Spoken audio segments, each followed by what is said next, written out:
पुत्र थे महाराज अम्बरीश, जे कि प्रति सदा सर्वदा सर्वत्र भगवान उपस्थिति अनुभव करते एवं सदा सर्वदा से भगवान कीर्तन करते। से महाराज अम्बरीश चरित्र वर्तमान वर्णन करने को जाउछन्ति सुखदेव जी गोस्वामी। कहले जे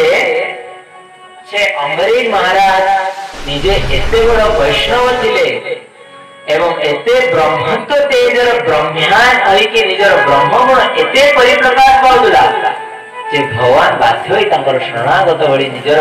सुदर्शन चक्र को मध्ये तांको पाखरे न्यस्त कराई देथिले। एवं सेही अम्बरीशंकर द्वारा भक्ति जागरण किभଳି होउतला ना पहिले पादो हरे क्षेत्र पदानो सर्पणे शिर ऋषिकेश पदाभि बंधने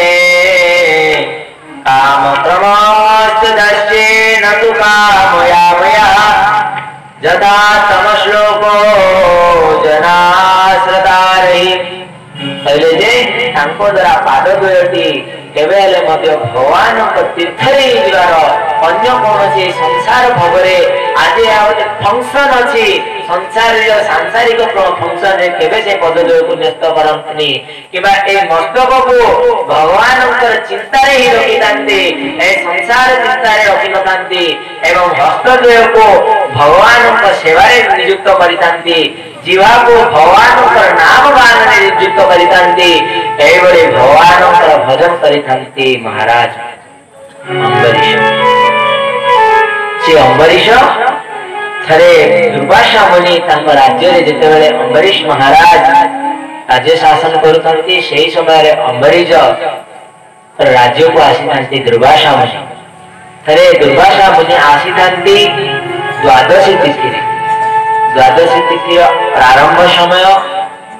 द्वादशी तिथि प्रारंभ समय आसीथिबा समय रे जेतेबेले आसिले दुर्वासा मुनि सेही समय रे सुंदर भाव रे सत्कार कले सेही अम्बरीश महाराज एवं अम्बरीश महाराज तांको स्वागत सत्कार करी तांको पचारिले महर्षि आपण सब आपनकर कुशल सब जिज्ञासा कले समस्त कथावार्ता हेबा परे से कहले ठीक अछि प्रसाद व्यवस्था मध्ये कार्य करबा फिर हां निश्चित करबा। एही समय रे सुयोग नै दुर्वासा मुनि निजर शिष्य मानक धरि स्नानार्थे चली गले एवं ए दिगरे से जाने छंती जे अम्बरीश महाराज एकादशी व्रत पालन करतंती एवं एकादशी वासी दिन ता पर दिन से द्वादशी रो पारण करेगा को हुए से पारण करिवे यह जानी मध्य सेही अम्बरीश महाराज को परीक्षा करबा निमत से कोन कले ना से फेरिले नहीं एवं न फेरी सेही पारण समय जेतेबेले गोड़ेबा को चेष्टा कले सेही समय रे महाराज अम्बरीश निजे ब्राह्मण मानक राज्यर ब्राह्मण मानक उपदेश क्रमे पचारिले हे ब्राह्मण महर्षि देखंतु मु गतकाली एकादशी व्रत पालन करिथिली एवं आज द्वादशी मते पारण करिबा पड़ो ताले किभली मु पारण करिवि जानि थांतु भक्तगण